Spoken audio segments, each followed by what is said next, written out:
que é não PC? Ninguém sabe.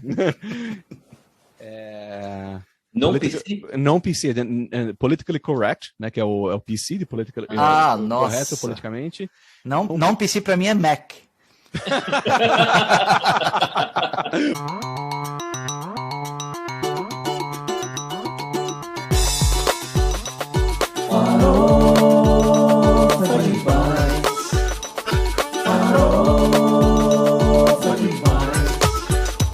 Com bacon.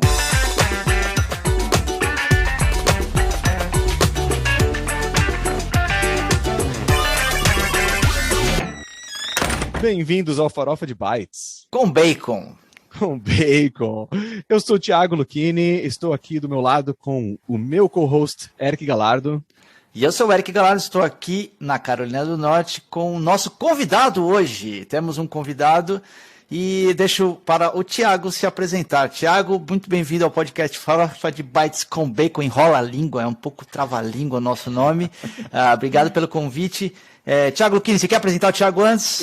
Isso que eu ia falar, que você já falou Thiago, eu falei assim, peraí, que Thiago? Qual dos dois? Que já deu confusão antes de a gente começar a gravar, inclusive de qual Thiago que a gente estava falando. Então hoje a gente está aqui, vai ser a primeira vez que a gente vai conversar com alguém, que a gente vai estar entrevistando, a gente quer ver se a gente faz isso. Obrigado, me senti importante agora. O Eric não conta. Aqui é só eu falando, eu vomitando conteúdo, essa que é a ideia. Não, brincadeiras à parte. A gente vai estar falando hoje sobre trabalho remoto e a gente convidou o Thiago Leite, que está aqui com a gente, direto de Tampa, na Flórida. Então, né, o Ericão falando da Carolina do Norte, eu falando de Nova York, Thiago Leite falando da Flórida. 3 brasileiros, nada a ver, de locais, nada a ver, mas todos nós três da área de tecnologia, trabalhando com tecnologia, extremamente interessados no mercado de tecnologia e nos trabalhos que a gente faz na prática. E o Thiago tem uma história extremamente interessante, porque o Thiago conhece há muitos anos, começou a trabalhar no Brasil já remotamente, trabalhando, né, de casa. Todo esse negócio que virou moda agora com Covid, o Thiago já fazia em 1900 e bolinha. Né? Quando que você começou, aliás, Thiago, quando que você começou a trabalhar remotamente do Brasil? Me dá um certo introdução aí para o povo que está ouvindo a gente. Sim. Oi, pessoal, obrigado pelo convite aí, participar desse podcast com vocês. Então, eu estou aqui da Flórida hoje, morando há 7 anos já na Flórida, mas eu comecei a trabalhar em 2007 numa multinacional no Brasil, e quando eu fui contratado, o trabalho no contrato era on-site, então, né, tinha que ir para o escritório todos os dias. Eu nem imaginava que ia começar o trabalho remoto bem assim, quase que imediatamente. Mas eu entrei e poucos meses depois, passou ali os 3 meses de experiência, aí veio uma solicitação de piloto dos Estados Unidos, da matriz dos Estados Unidos, para começar o piloto no Brasil de trabalho remoto. E a minha área, eu e mais alguns colegas fomos convidados a começar esse piloto começou uma vez por semana, depois foi aumentando, né? Pega o dia do rodízio, uma vez por semana, dia do rodízio, depois 2 dias, né? E a partir daí, desde 2007, que eu comecei essa vida de trabalho remoto, que vem de lá até hoje, né? Que a gente vai contar um pouquinho dessa trajetória aí aqui no podcast. Mas nesse período, Thiago, você era funcionário do Brasil trabalhando remoto para os Estados Unidos, ou você era funcionário dos Estados Unidos? A empresa ela é multinacional, é a matriz dos Estados Unidos e tem as filiais nos países, né? Então, no Brasil, eu era contratado no Brasil mesmo, para trabalhar para o Brasil. E aí eu estava trabalhando, comecei a trabalhar remoto do Brasil, atendendo a América Latina. Uhum. Então, eu falava com os países, né, a partir do Brasil. E toda essa iniciativa de trabalho remoto, né, esse programa meio de testes que você começou a fazer, era uma iniciativa do próprio Brasil, uma iniciativa global? Qual foi a sacada? Foi uma iniciativa global mesmo, para tentar diminuir a presença em real estate, né? Você diminuir o contrato de aluguel e propriedades e as pessoas ficarem mais de casa. E junto com isso veio também uma série de tentativas de controle para você ver como é que o recurso se está produzindo, né, realmente, ou está só enrolando em casa. Então, tiveram algumas ferramentas que eles começaram a utilizar também para tentar monitorar isso, né, junto com a gestão, né, humana da percepção do gestor mesmo, de saber se a pessoa está trabalhando, se não está, se está entregando. Então, a gente usamos algumas ferramentas, algumas deram certo, outras não, né? E aí a gente veio evoluindo nesses anos. Cara, você citou, acho que duas coisas interessantes. O fato de que a motivação original era uma questão de real estate, né, uma questão de custo local, né, e até eu e o Eric, numa época a gente trabalhava num dos metros quadrados mais caros, né, de São Paulo, se não do Brasil, e a gente ficava assim em cubículos apertadinhos, né, e cara, aquilo não fazia o menor sentido, né, então isso foi uma coisa que você citou que é interessante, eu coloco um pin nesse que eu vou voltar. E essa questão de métrica de performance, né? Que com o Covid ninguém muito se preocupou com isso, né? Não teve muito tempo de as pessoas pensarem direito. Isso foi, quando o time de vocês foi escolhido para fazer isso, foi uma iniciativa global e foram vários times de vários lugares, foi uma coisa escolhida para o São Paulo só por uma questão do custo de real estate no Brasil. Você sabe qual foi a motivação por trás da escolha do time de vocês, por exemplo? Ou eles só gostaram da cara de vocês? Falaram que o Thiago é lindo. Deixa eu trabalhar de casa. Não. A gente não quer ver a cara dele mais. O motivo é realmente interessante, porque a escolha do nosso time ali, do Senesp, né? A gente não sei se vocês conhecem o Centro Empresarial da Marginal Pinheiros, né? Todo ano tem uma pesquisa na empresa lá de a voz do funcionário. E a gente sabe que em São Paulo choveu, dá enchente, para tudo, né? E muita gente mora longe do Senesp, né? Não tem muitos bairros acessíveis e bons perto do Senesp. Então as pessoas moram longe. Naquele ano em particular, 2007, acho que aconteceram algumas enchentes ali e o pessoal que trabalhava no Senesp ficou preso muitas noites, várias noites, assim, em várias semanas seguidas, que dava enchente, não conseguia voltar para casa e o cara parava de trabalhar 8 da noite. Aí ia demorar umas 4 horas para chegar em casa para ter que estar de volta na empresa às 7, 8 da manhã. Então eles começavam a pegar hotel lá no Senesp mesmo. E isso começou a ficar tão frequente que entrou como um flag meio que urgente assim, né, naquela voz do funcionário. A gente não aguenta mais ficar em hotel porque a nossa cidade não permite que a gente consiga ir e voltar da nossa casa quando chove, né? Então isso bateu ali na gerência e falou assim, olha, então talvez São Paulo seja um caso da gente priorizar, né? Vamos começar por eles. Ao invés deles irem todos os dias, de repente, o dia que eles veem na previsão que vai chover ou pega o dia do rodízio, vamos deixar os caras trabalhando de casa, né? Você evita esse risco da enchente. Agora, deixa eu fazer uma pergunta. O que você faz? Trabalho com tecnologia, com IT, né? E naquela época eu estava trabalhando com aplicações de reconhecimento de assinatura em cheque. Legal. Reconhecimento automático de assinatura em cheque, né? Então é um aplicativo do banco que fazia isso. Então, obviamente, numa área de tecnologia que envolve desenvolvimento ou gestão de projetos, enfim, tudo isso é muito possível o trabalho remoto, né? A gente sabe que e existem boas ferramentas, ou pelo menos hoje já tem um modelo bem evoluído de gestão de time, gestão de KPIs, de performance para esse tipo de trabalho remoto. Mas naquele tempo, como é que estava? Porque eu trabalhei nesse mesmo período ali na Berrine, né? Também um pouco antes, porque eu vinha da Moca. Então eu fazia uma viagem gigantesca. Cheguei aí ao Senesp várias vezes também, atendendo a Ródia, que ficava ali. Agora, era terrível, né? E mesmo trabalhando com programação, em muitos momentos com equipes que poderiam estar remotos, ou as empresas não permitiam, ou não se tinha muita maturidade para se gerir times remotamente, não tinha experiência. E para vocês isso foi natural? Como é que foi a transição? E eu acho que até antes do Thiago responder, porque assim, isso quase 10 anos atrás, né? Não, mais de 10 anos atrás. Mais de 10 anos. 15 anos atrás, né? Porque até hoje ainda isso é complicado, né? Depois de 2 anos e meio de Covid, todo mundo sendo forçado a trabalhar de casa e as empresas meio que desesperadas tentando trazer o pessoal de volta para o escritório, mesmo as FANG da vida, né? Facebook, Google, todo mundo tentando trazer. Então, é interessante essa pergunta, assim, tipo, na luz de 15 anos atrás e na luz de hoje, né? Tipo, como vocês se prepararam para isso?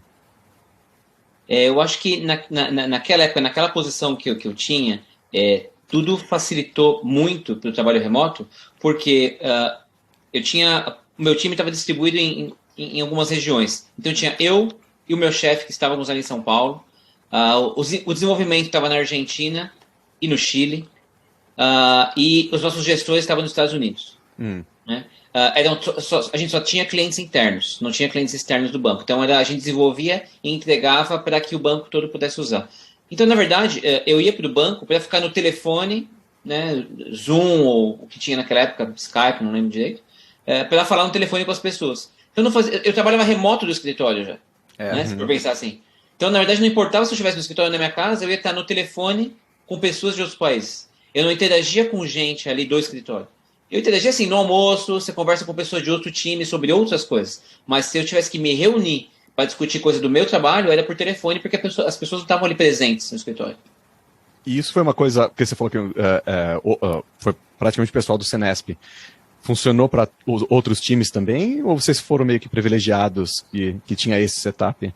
Não, a característica desse site do Senesp era essa. Tinham diversos times que reportavam para fora e tinham times fora. Então, cada grupinho, né, de poucas pessoas também ia para o escritório para falar por telefone com outras.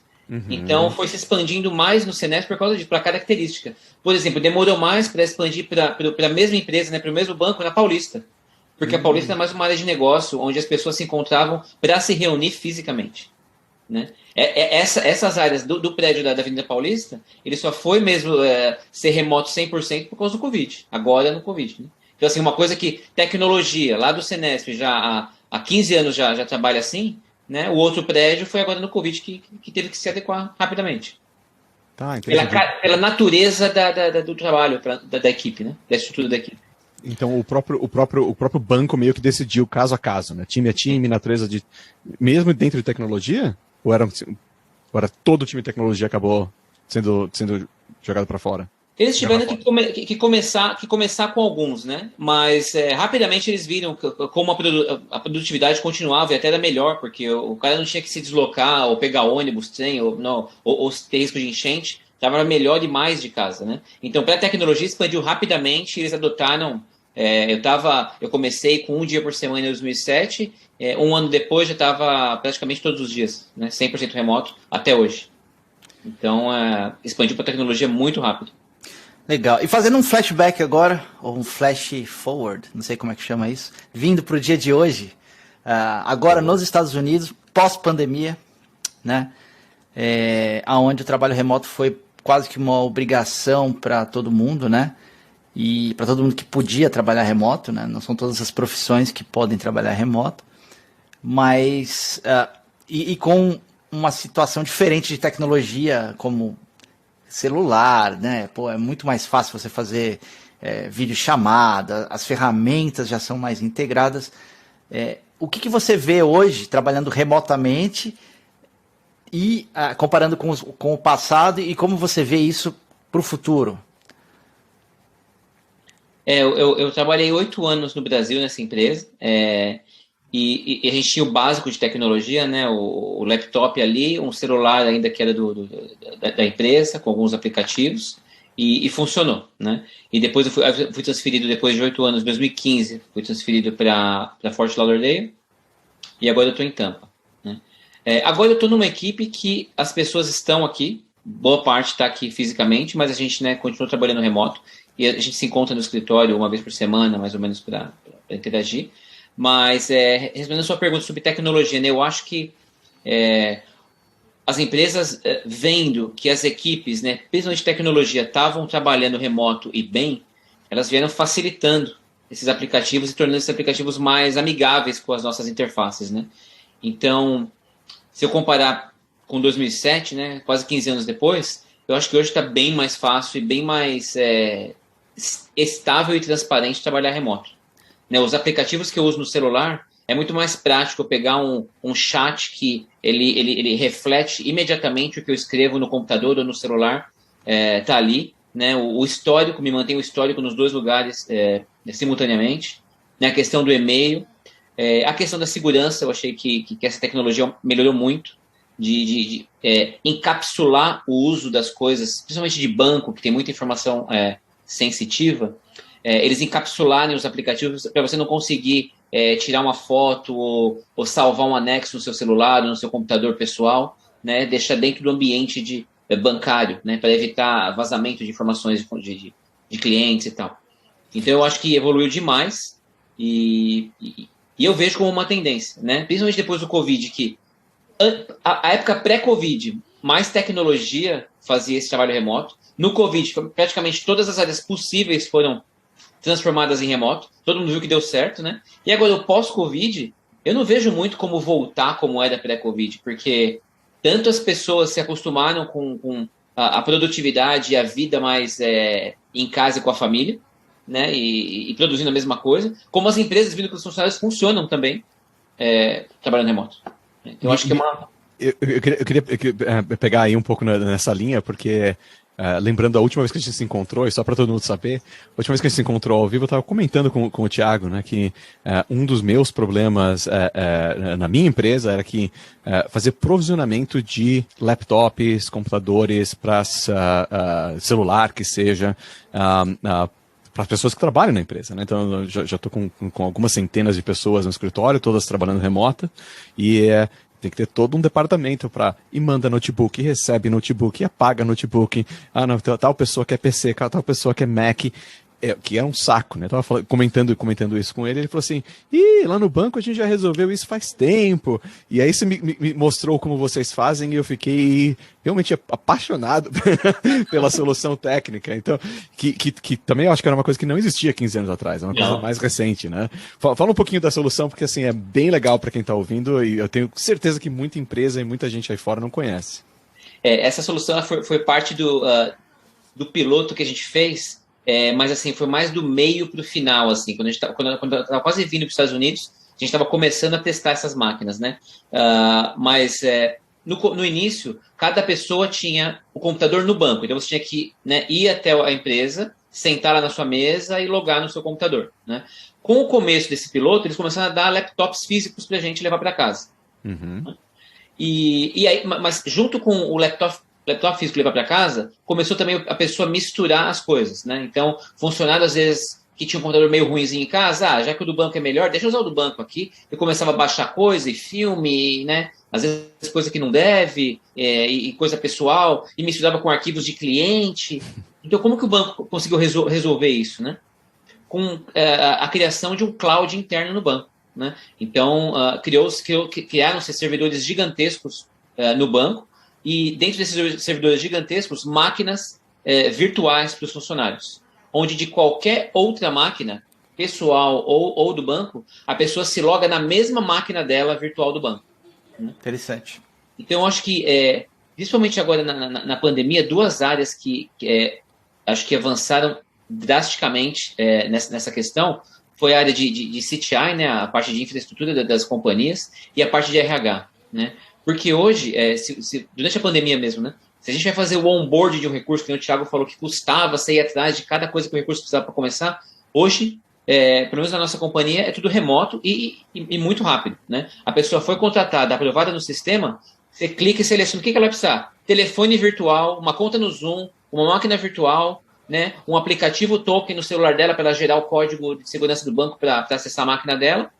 Em algumas horas ela está com um ambiente montado, né, da casa dela, de qualquer máquina dela, de iPad, de celular. Ela abre a máquina virtual dentro do banco e aí ela faz tudo. Ela tem e-mail, chat, acesso a tudo que precisa ter, sem misturar com os devices pessoais. Né? Então isso eu achei muito legal. Você tem a questão de segurança, tem a questão do onboarding mais rápido e também do outro lado, né? Às vezes você tem um desligamento, você também vai lá e sim, a mesma velocidade que foi para dar onboarding, você também tem para desligar, né? Que hoje, quer não, assim, você fica, como empresa, né? Você fica meio que refém do funcionário que está agora com todo o seu hardware e o coitado do funcionário você tem que dar um jeito do funcionário te mandar ou levar até você, né? E isso às vezes é caro, dependendo, porque você tem que pagar seguro e tudo mais, então você tem um custo. Mas o fato, assim, eu encontrei um amigo recentemente que já faz mais de 6 meses que ele saiu do trabalho e ainda está carregando o notebook do escritório para cima e para baixo, escritório antigo ainda para cima e para baixo, porque não deu tempo ainda, tá? Com a vida corrida e tudo mais. Então, é bem legal que vocês conseguiram fazer isso. E é uma coisa que vocês conseguiram fazer, inclusive para rodar Zoom, né? Para rodar reuniões. Então, quando você faz um Zoom, uma reunião de Zoom, você está fazendo pela sua conta Zoom, pelo computador no cloud, né? Sim. Usando os recursos de vídeo e áudio da sua máquina. E agora, isso eu imagino que é uma coisa que não era tão comum antes da pandemia, ou não? Não funcionava. A gente tentou fazer isso, usar recursos de ligação, né? Mesmo de telefone por IP e ligação por Skype, pela máquina virtual, e não funcionava. Então essa foi uma melhoria muito boa que fizeram na infraestrutura. E nesse aspecto, a empresa apoia o funcionário para ter internet boa, cadeira boa? Como é que funciona essa relação apoio para o funcionário fazer o home office de uma forma bacana? Olha, tivemos um benefício indireto dessa tecnologia de máquina virtual, porque quando as pessoas tinham suas máquinas em casa, o laptop, muita gente às vezes perdia reunião ou caía a conexão, não conseguia baixar arquivo, fazer upload, porque você está com o laptop em casa, conectando numa VPN do banco, e você depende muito da qualidade da sua conexão, né?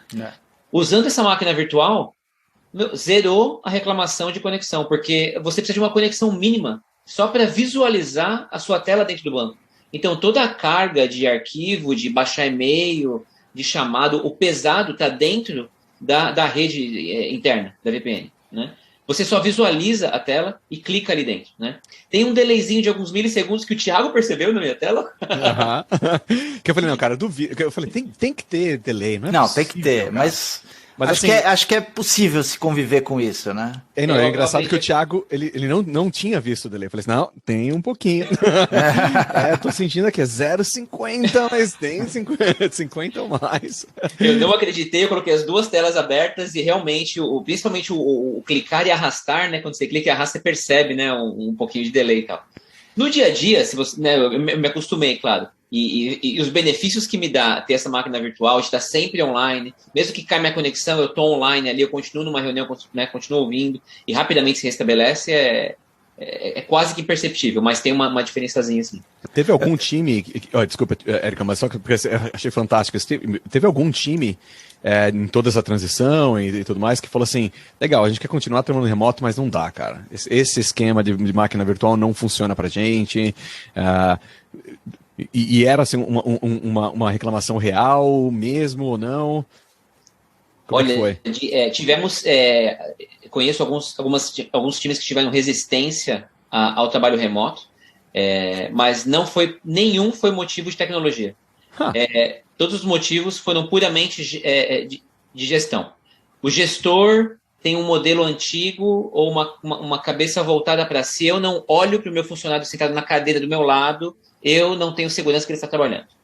Então, tivemos times assim. Times inteiros que agora acabou, né, diminuiu o Covid e o escritório reabriu, o time inteiro foi forçado a voltar todos os dias para o escritório, toda sexta.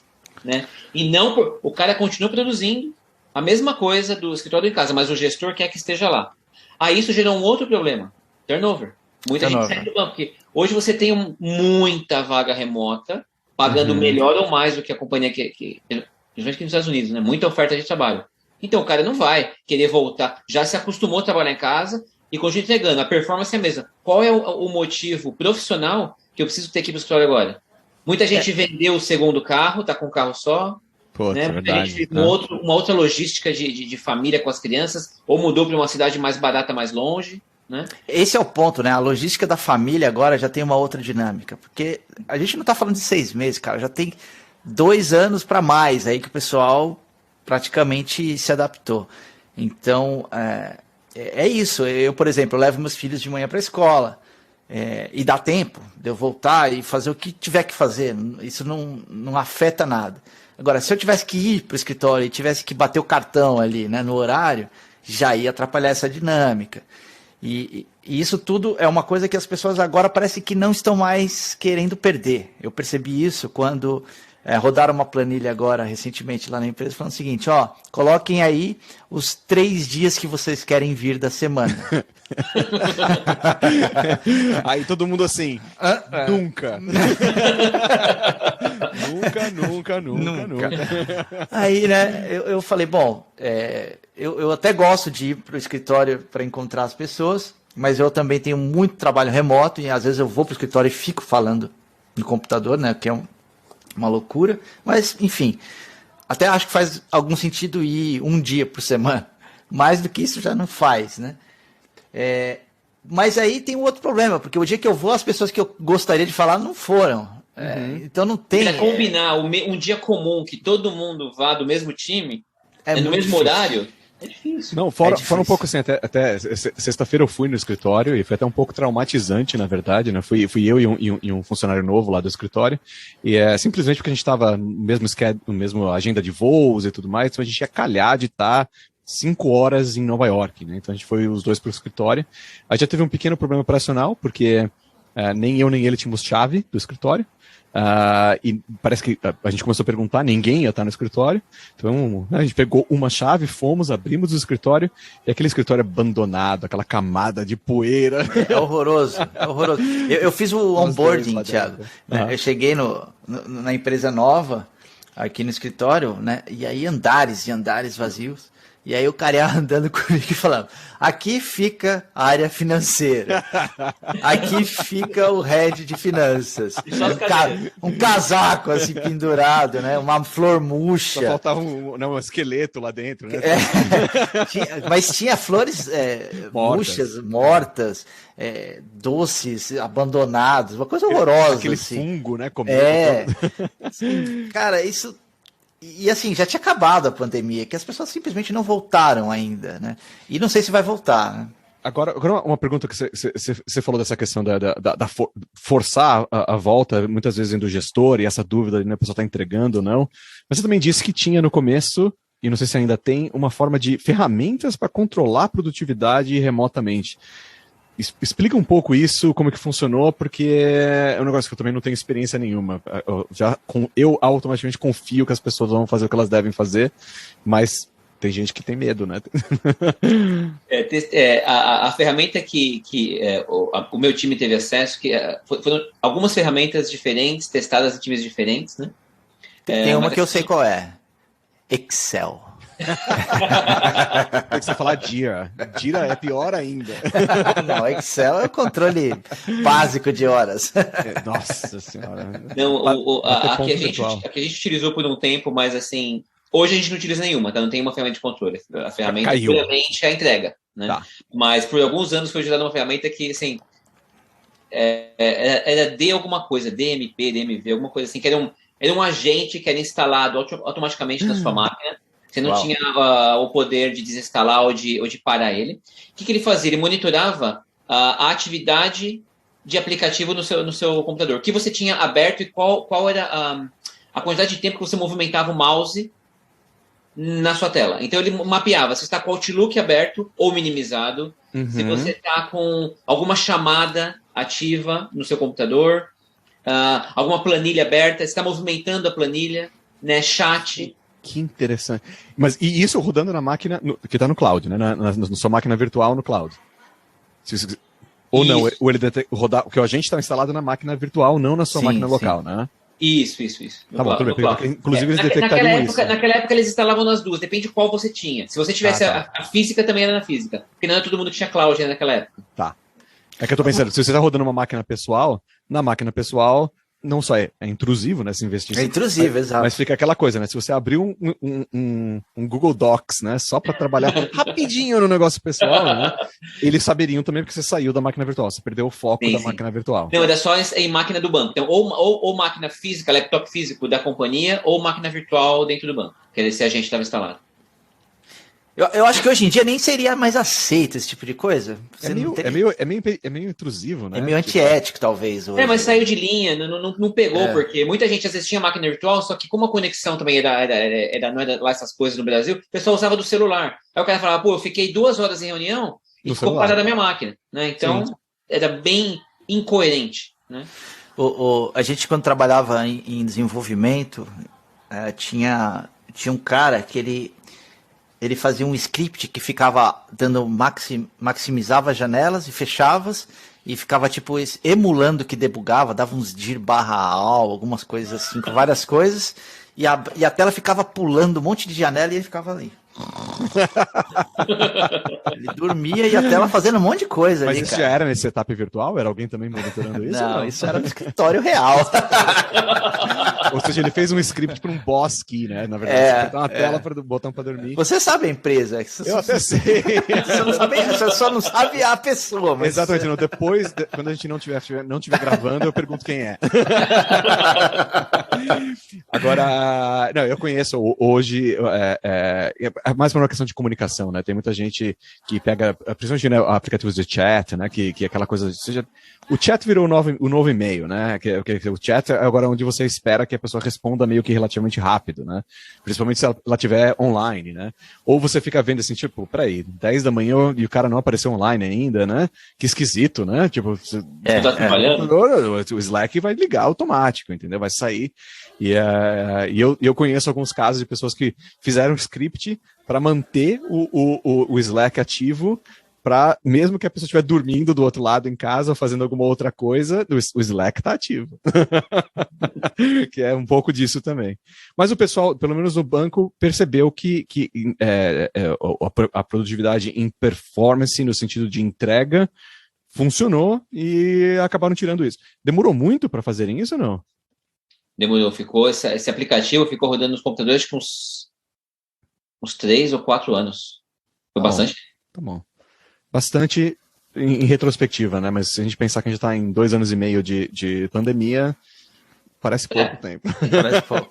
Ô, Thiago, agora me fala assim, você que trabalhou Brasil, nos Estados Unidos, agora bastante anos vivendo aqui já, tem diferença do profissional que trabalha remoto brasileiro e o americano? O que você acha? Eu acho sim. Eu acho que o profissional da América Latina em geral, do Brasil e dos países da América Latina, a gente tem uma característica de querer mostrar trabalho trabalhando até mais tarde. Então, os meus colegas de trabalho do Brasil, eles fazem questão, mesmo os brasileiros que moram aqui, tem muitos amigos que moram nos Estados Unidos aqui, continuam com a mesma característica. O cara quer conectar 9 da manhã ele começa a trabalhar, então ele conecta um pouquinho antes ali para aparecer já online para quem vê, né? E o cara para de trabalhar ali 8, 9, 10 da noite, todos os dias, tendo criticidade no trabalho ou não, né? Porque ele acha que se ele sair no horário ou antes, alguém vai estar falando que o cara não está trabalhando, né? E versus o que eu vejo da comunidade, do profissional americano, e mesmo o pessoal que eu trabalho, meus colegas indianos, né? Eles têm uma produtividade excelente, excepcional, e os caras trabalham, né? Começam cedo, mas assim, 3, 4 da tarde, já vai diminuindo, já não marca mais reunião depois das 4, não tem mais reunião depois das 4 da tarde. E você não, né? Até fica sem jeito de chamar o cara depois das 4, porque você sabe que o cara já está fechando as coisas. Porque isso mostra que o cara consegue ser produtivo no horário que ele tem que ser produtivo.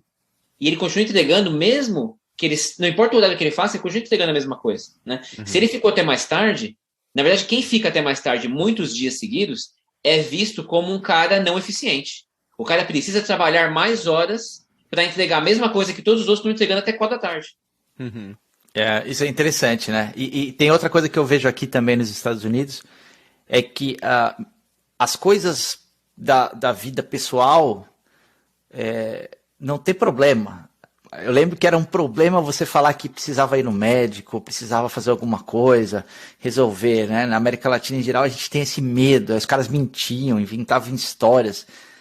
E aqui o cara fala, não, eu não posso ir nessa reunião porque eu vou levar minha filha na aula de balé nesse horário. E ok.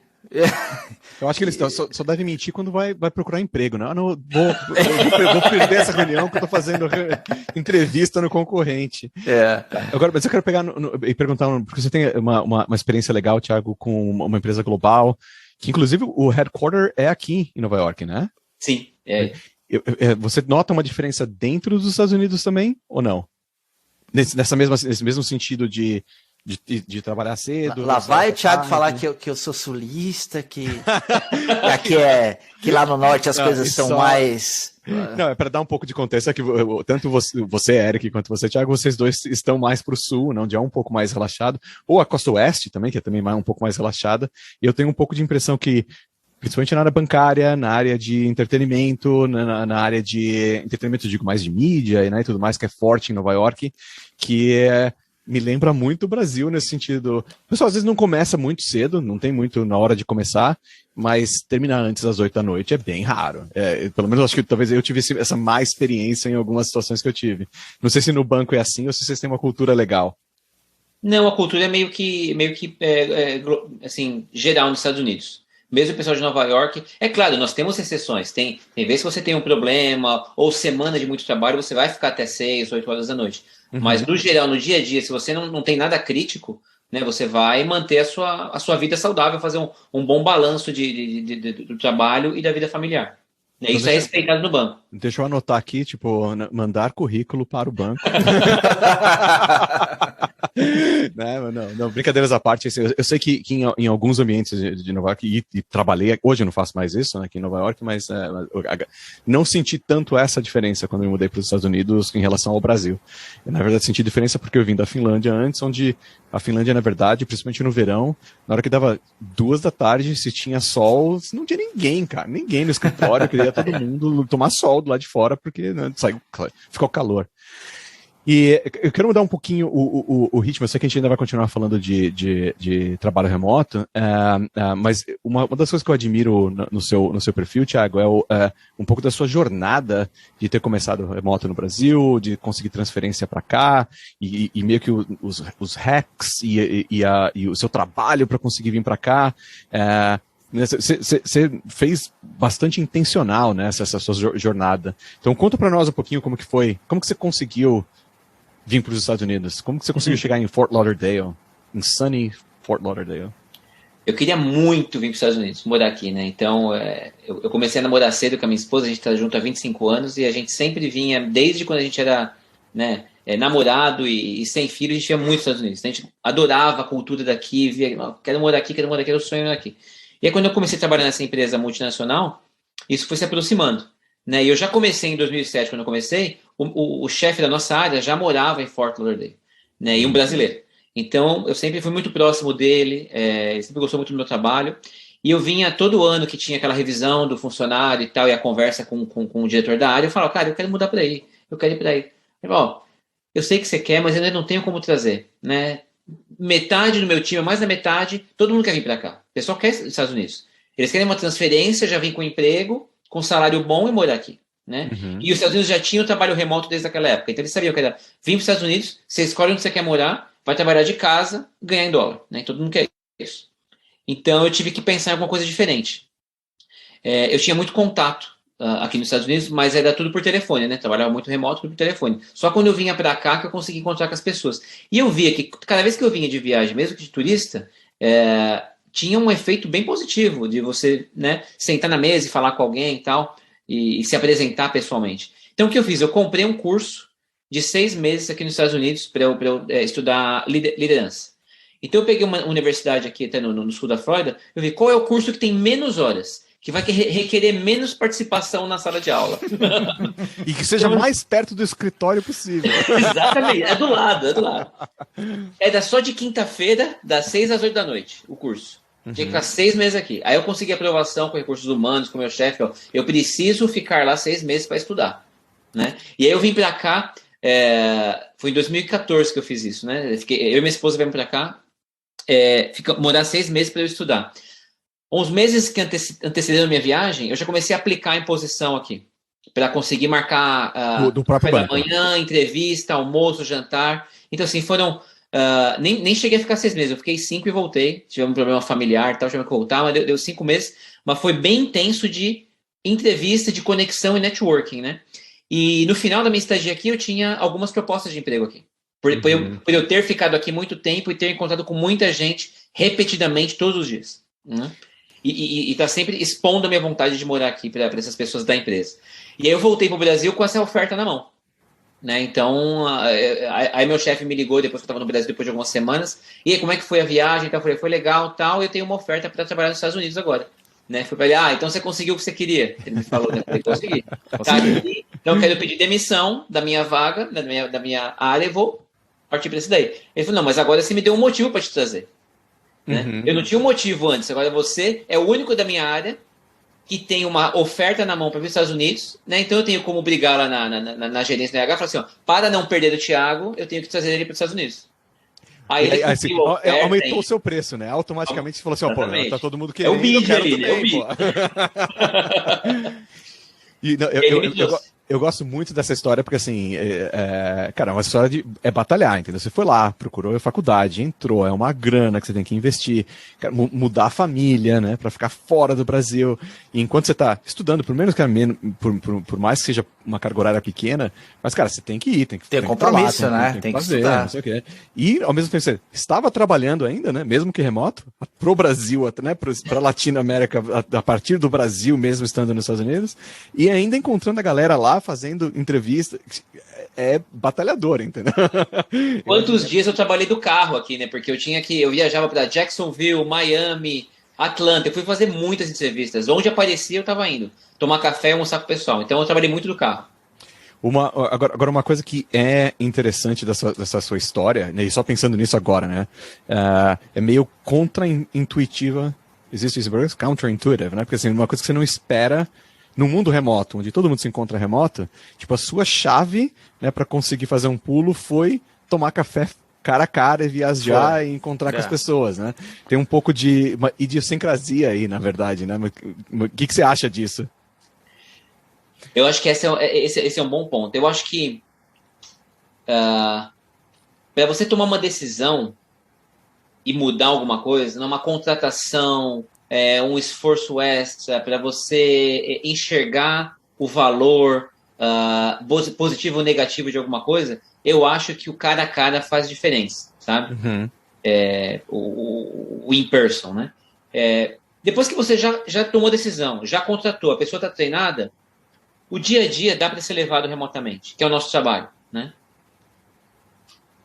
Então eu acho que nesse ponto foi importante eu vir para cá, porque apesar de eu trabalhar remotamente, ter contato com essas pessoas, todo mundo estava no seu automático do dia a dia. Conecta no Zoom, faz a reunião, o presidente tem que fazer, fecha o Zoom, vamos trabalhar, tal, não sei o que. Mas se o cara vai parar, não, eu vou ter que fazer um esforço, eu vou ter que criar uma justificativa para trazer um recurso, mover um recurso do Brasil para os Estados Unidos, que vai acarretar um custo para a empresa, eu vou ter que justificar em vários comitês por que eu estou trazendo essa pessoa, fazer um visto na imigração, e continuar, né, carregando essa pessoa comigo por X anos até o green card. Então, isso pode impactar a vida do cara profissionalmente. Então, para ele tomar essa decisão de trazer alguém, eu acho que não pode ser, assim, faz a diferença estar no dia a dia, né, do que você vir pessoalmente. Cara, eu quero tomar um café com você, vem me conhecer, vem saber quem eu sou. Eu sou o Thiago, eu tenho essa família aqui, eu estou fazendo isso para vir para cá, eu sou sério, sabe?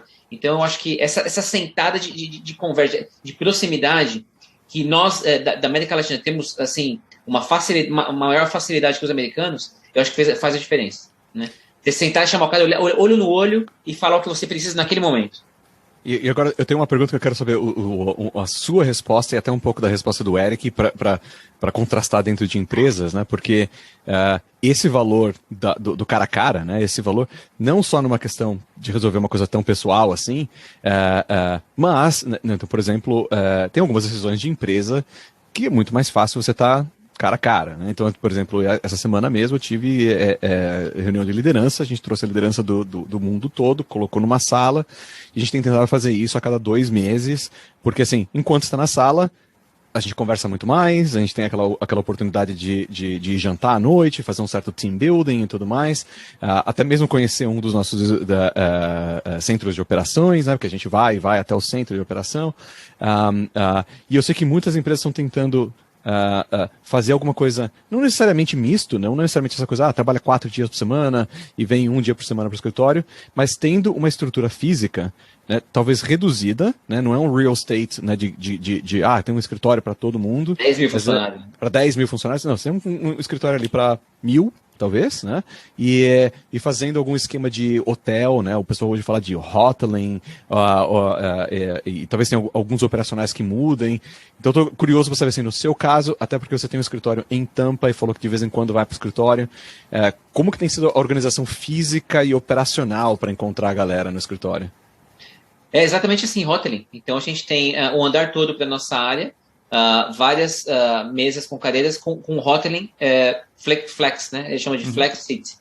Então, quando eu chego lá, eu escolho, a minha área está do lado direito do andar. Então, desse mundaréu de cadeiras aqui, eu posso pegar qualquer uma para sentar. Perto da janela, perto do banheiro. Tem todo o mesmo setup. Você senta ali, e é um setup que vai te dar acesso à sua máquina virtual, que seria a mesma máquina virtual que você teria acesso em casa. Todas as cadeiras são iguais, as mesas... É interessante que agora, pós-Covid, eles melhoraram muito as mesas. Colocaram todas as mesas, você pode trabalhar em pé ou sentado. Sim. Você tem uma alavanca lá que você levanta e cada pouco o pessoal tá lá. E tudo levanta, os monitores, tudo levanta, né? Junto, bem facinho. Né? Agora aquela coisa, você não tem mais, né? Esse modelo de hoteling, você não pode colocar mais a foto da esposa do lado, não tem aquela florzinha. Porque você não tem uma mesa sua, né? Exatamente. Eles têm os lockers, né? Os lockers, você pode ter um locker lá no seu andar com as suas coisas pessoais. Então, você pode manter algumas coisas ali, todo dia que você chega, você pega, monta ali rapidinho na sua mesa, mas acabou o dia, você recolhe. Se precisar daquela plantinha, você deixa no locker, tira do locker de manhã, põe no locker de noite. É bom que seja uma planta artificial, né? Ou essas suculentas, né, o pessoal? e lá para você, Eric, como que é no trabalho? Cara, na empresa anterior, a gente já tinha esse modelo, a open space, sem lugar fixo, tinha uma ocupação de talvez 80% do escritório. A ocupação que eu digo assim, a capacidade do escritório era para 80% dos funcionários. Ou seja, vocês têm 100 funcionários, é 80 estações. Mesas, isso. Tá. Então, e com muitos phone booths para as pessoas fazerem reuniões. Então, esse ambiente já funcionava para mim. Nessa nova empresa, ainda não está assim, está um setup de cubículo tradicional, mas já tem problema de não ter o suficiente para as pessoas, apesar de ter um escritório gigantesco e tal, como a área ocupada é muito grande para os cubículos, com as fotos, com os casacos, com os aquários e tal, então tem um projeto... Na verdade, isso só acontece no escritório que eu trabalho, globalmente, nos outros escritórios na Alemanha e tal, já está tudo... diferente, já está nesse modelo também. Então eu acredito que de aqui para frente vai mudar também. E eu não vou falar do meu, porque o meu tá ruim, eu mesmo que tenho que arrumar em alguma hora, e a gente tem que decidir se a gente vai continuar investindo em escritório ou não. Mas uma das melhores experiências que eu tive de perceber isso, né, de perceber como funciona um hoteling legal, foi visitando o escritório do Airbnb alguns anos atrás, bem antes da pandemia e tudo mais. Aliás, eu acho que até a ideia de hoteling, eu não sei se o pessoal fala, porque é muito parecido com o setup inicial do Airbnb. Porque o Airbnb, o que eles fizeram? Primeiro que cada sala e cada região não é para departamentos, mas são salas e áreas do prédio inspiradas em Airbnbs reais. Então, né, se você vai na listagem de Airbnb, os mais populares, tem o Airbnb que é numa casa da árvore. Eles foram lá e fizeram uma sala na casa da árvore. Aí tem um Airbnb que é decorado com Star Trek. Então tinha uma sala ali gigantesca que era como se fosse o Command Center do Star Trek. E cara, tinha uma sala, sem brincadeira, que é um ball pit, como eu falo em português, aqueles brinquedos com bolinhas para as crianças brincarem. A sala de reunião era isso, você ficava dentro com ball pit, com bolinhas até o peito praticamente, tinha uma mesinha do lado para colocar o computador e pronto, entendeu? Só que, não só, claro, eles colocaram, né, o estilo deles, né, de tentar buscar isso, e do lado tinha a URL para você encontrar aquela listagem que foi a inspiração para essa sala, né? Então, boa parte da sala, tinha muitas salas pequenas, salas médias, salas grandes, boa parte delas era bookable, né, que você podia colocar lá no Google, tudo mais, e boocar para poder usar durante o dia inteiro, ou para reuniões, ou para calls, o que quer que seja. Agora, algumas não eram, e isso era interessante, essas que não era um setup de cubículo, mas às vezes eram setups informais, que parecia tipo uma cafeteria, ou que parecia uma sala de massagens, mas com um espaço para você sentar, colocar um notebook e trabalhar, sem ser necessariamente um cubículo, né? E algumas dessas salas, inclusive, tinham regras diferentes. Então, por exemplo, nessa sala é uma sala do silêncio, então ninguém pode falar. Então, se você quiser trabalhar aqui e você quer se concentrar durante algumas horas ou durante o dia, aqui ninguém fala, ninguém toca música, ninguém nada. O que é um dos grandes problemas do Open Space, né? Você dificilmente consegue um ambiente para se concentrar ali. Então, é legal que eles tentaram resolver vários desses nossos probleminhas de remoto, não remoto, local, né, open space, não é, hotline, não é, né, cubículo ou não. Eles meio que jogaram, deve ter sido uma fortuna. E na época, inclusive, né, eu visitei, porque estava num processo de entrevista com eles e essa era uma das vendas que eles faziam, né? Olha, você vai trabalhar numa piscina de bolinha. Exato! Tanto que eu lembro da piscina de bolinha e da estação de comando do Star Trek. Essas duas eu lembro. E da Casa da Árvore. Mas tinham inspirado em listagens do Rio. E aí me mostraram, você é do Brasil, vão lá na sala do Rio de Janeiro, não sei o quê. Tem essa sala que é em Buenos Aires, achando que é do Brasil. Não sei o que lá. E foi a entrevista, na verdade, foi a gente andando pelo Airbnb durante uma meia hora, 45 minutos, e terminou a entrevista no refeitório, que também era um outro setup todo diferente, todo especializado, que talvez fizesse até mais sentido para quem ia mais vezes na semana no refeitório. Então eu acho bem legal isso. Tiago, a gente está meio que aproximando no nosso horário para terminar a conversa. Que sugestão que você daria para uma galerinha, principalmente na área de tecnologia, mas não necessariamente, que fala assim, eu quero trabalhar remoto para os Estados Unidos, eu quero ter uma porta para os Estados Unidos um dia. Que você recomendaria para a galerinha? Eu acho que uma boa... se eu estivesse hoje no Brasil e fosse olhar para uma carreira aqui nos Estados Unidos, né, eu acho que teria algumas coisas que eu olharia diferente, né? Então, primeiro dá uma olhada nas vagas que tem abertas, nas posições, nos profissionais que trabalham aqui, que tipo de certificação ou de tecnologia que eles estão trabalhando. Então, acho que é importante. Os Estados Unidos, em geral, ele dá muito valor para certificações, né? Então, acho que poderia investir nesses cursos e certificações tecnológicas para aplicar nas vagas aqui. Isso aumenta a chance de alguma empresa olhar para você e querer trazer você para cá, por causa de alguma tecnologia diferente ou uma coleção de tecnologias que você conhece, né? Networking eu acho importante, você conhecer as pessoas certas também, né? Então procurar se conectar e de repente participar de reuniões e workshops, né? Ou virtuais ou presenciais aqui para se conectar com pessoas. Aliás, eu acho que essa deveria vir primeiro. O networking é o que mais atrai aí, né? O movimento. Tem agora recentemente eu descobri, né, que tem aquele um visto chamado EB2, que você pode fazer sem que alguma empresa te sponsore. Então, se você tiver dinheiro e puder esperar uns 2, 3 anos, você pode aplicar por esse visto. Receber do Brasil, né, você continua trabalhando, ganhando em real, e você recebe o Green Card para poder, então, vir para os Estados Unidos trabalhar direto, sem precisar esperar que alguém te sponsore. Eu não sabia que existia isso. Eu tenho esse visto. Eu ia falar, deixa eu ficar quieto. Não, porque legal. custa uma fortuna. Não, essa é a zoeira. Na verdade, é muito difícil de conseguir. Não é simples. E fechando o loop nessa coisa principalmente de formação, cursos e tudo mais, claro que tem. Aqui tem um valor, às vezes, um pouco maior do que no Brasil. Acho que no Brasil, assim, o pessoal abre, né, fala, nossa, esse cara fez USP, né, ou fez, né, FATEC, quer que seja, fez alguma forma. Dá um certo boost, mas aqui eu acho que é muito maior, assim, a ponto de já te pula vários passos e já te fez o melhor amigo. Eles é muito colado com esse negócio de faculdade, porque tem os times de faculdade, né? Então eu falo assim, Go Ducks, não sei o quê, porque foi na mesma faculdade, que tem o mesmo time, que é o Ducks, não sei o quê. Eu acho meio fake e meio esquisito isso, mas é uma questão cultural deles. Mas não só isso, acho que não ajuda só no relacionamento para conseguir, mas para mim, como alguém que traz pessoas com uma certa frequência, ajuda muito no visto.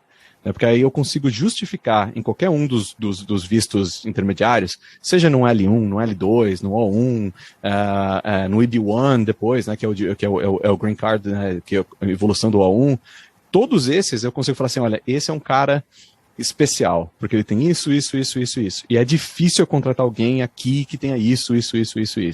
Né? Então, você mesmo que veio com o L1, né, que é a transferência da mesma empresa, tem o L1 e o L2, né, que são especialista, o L1, gerente, líder, o L2, e você tem que justificar e mostrar assim, olha, tá aqui, tá vendo esse cara? Ele tem essa experiência do banco, que é muito específica nossa, para contratar e treinar alguém vai me demorar 6 anos aqui nos Estados Unidos, então eu preciso trazer esse cara. E você faz um pacote e o governo olha e fala assim, isso aqui tá vindo de tal empresa? Beleza, fechou, entendeu?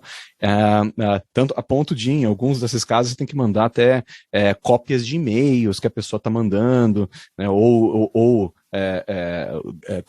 rewards, como chama?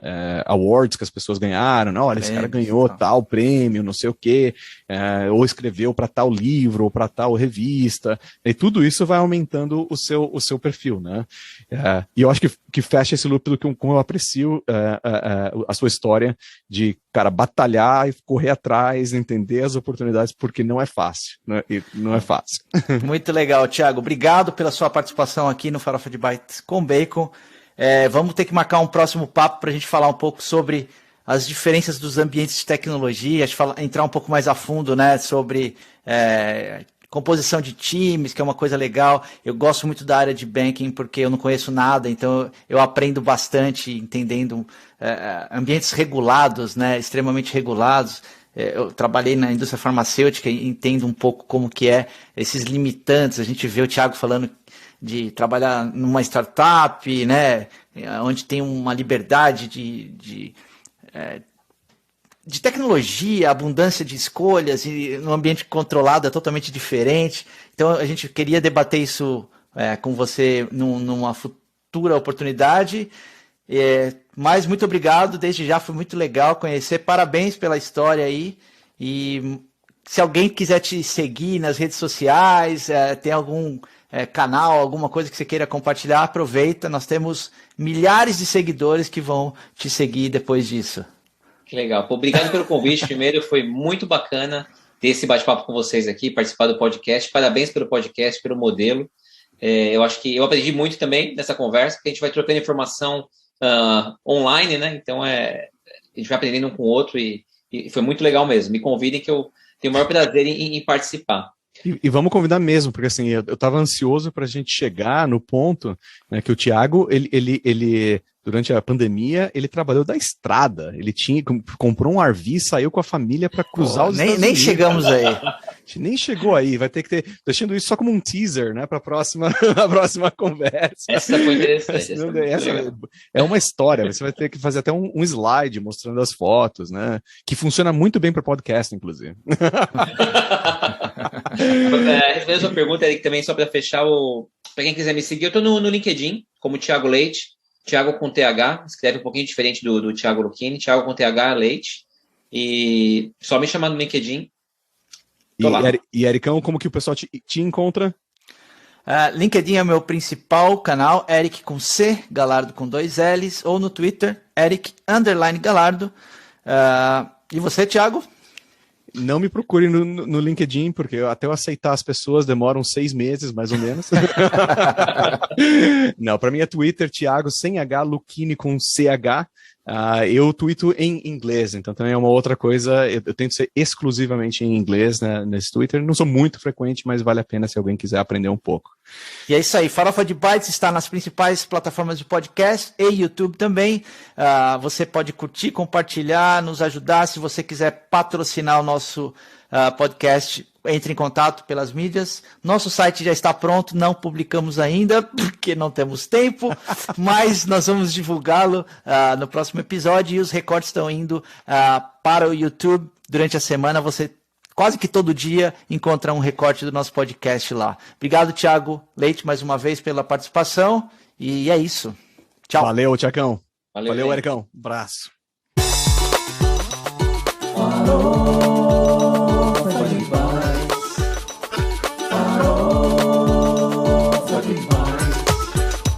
Com Bacon.